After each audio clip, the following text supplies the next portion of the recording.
పంటల సాగులో రైతులు బస్తాల కొద్దీ ఎరువు కట్టలను పొలంలో గుమ్మరిస్తున్నా దిగుబడులు మాత్రం ఆశించిన మేర పొందలేక నిరాశ చెందటం నిత్యం చూస్తూనే ఉంటాం. దీనికి తోడు కేవలం స్థూల పోషకాలైన నత్రజని, భాస్వరం, పొటాష్ ఎరువులనే పంటలకు అందిస్తూ సూక్ష్మ పోషకాలను అశ్రద్ధ చేస్తూ ఉంటారు. పంటల్లో దిగుబడి అనేది నేల సారం, సాగు చేసే రకం, యాజమాన్యాన్ని బట్టి ఆధారపడి ఉంటుంది. కాబట్టి రైతులు తప్పనిసరిగా భూసార పరీక్షలను చేయించుకొని తదనుగుణంగా పంటల ఎంపిక సూచించిన విధంగా పోషక యాజమాన్యం చేపడితే సాగు లాభదాయకంగా ఉంటుందంటారు ఆచార్య ఎన్జీ రంగా వ్యవసాయ విశ్వవిద్యాలయం, నంద్యాల జిల్లా యాగంటిపల్లి కృషి విజ్ఞాన కేంద్రం శాస్త్రవేత్త డాక్టర్ సుధాకర్. ఇటీవల కాలంలో రైతులు విచక్షణారహితంగా అవసరానికి మించి రసాయనిక ఎరువులు వాడడం జరుగుతూ ఉంది. ఈ రసాయనిక ఎరువులు ఎక్కువగా వాడినందువల్ల భూసారం దెబ్బతిని పైర్లు కూడా సరిగా పెరక్క దిగుబడులు తగ్గిపోతున్నాయి, పెట్టుబడులు పెరుగుతున్నాయి. మరి భూసారము గురించి ముందు రైతులు భూసార పరీక్షల ద్వారా ఆ ప్రకారము రసాయనిక ఎరువులు వాడుకుంటే ఖర్చు తగ్గుతుంది, నేల యొక్క ఆరోగ్యం కూడా మెరుగుపడుతుంది. ఈ భూసార పరీక్ష వల్ల లాభం ఏంటంటే, ఒకటి నేల గుణగణాలు తెలుస్తాయి. అంటే అది ఆమ్లమా, క్షారమా లేదా తటస్థ నేలలా తెలుస్తుంది. అదేవిధంగా ఏ పైరుకు అనుకూలమో తెలుస్తుంది. తర్వాత భూమిలో ఉన్న నత్రజని, భాస్వరము, పొటాసు, అలాగే సూక్ష్మజీవి పోషకాలైనటువంటి జింకు, ఇనుము, రాగి, బోరాను ఇవన్నీ కూడా ఏ మోతాదుల్లో ఉన్నాయి, అవి ఎక్కువ స్థాయిలో ఉన్నాయా, తక్కువ స్థాయిలో ఉన్నాయా, లోపించి ఉన్నాయా అనేది తెలుసుకొని దాని ద్వారా ఎరువులు అనేవి వేసుకోవాలి.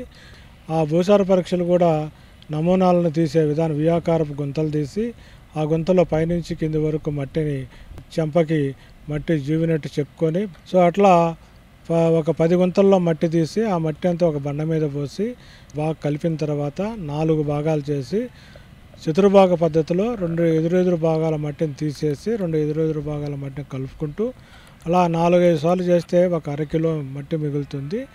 దాన్ని మనం మట్టి నమూనా అంటాము. ఈ మట్టి నమూనాని భూసార పరీక్ష కేంద్రానికి, ముఖ్యంగా కృషి విజ్ఞాన కేంద్రంలో భూమి యొక్క స్థూల పోషకాలు, సూక్ష్మ పోషకాలు పరీక్ష చేయడం జరుగుతుంది.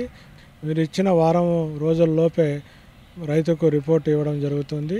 సో ఈ భూసార పరీక్షల వల్ల ముఖ్యంగా ప్రతి రైతు తెలుసుకోవాల్సింది ఏంటంటే, మనసులో మన ఆరోగ్యం గురించి ఎలా పరీక్షలు చేయించుకుంటామో, రక్త పరీక్షలు అన్నీ, అలాగే భూమిని పరీక్ష చేయించుకున్నట్లయితే భూమిలో ఉన్న లోపాలు తెలుస్తాయి.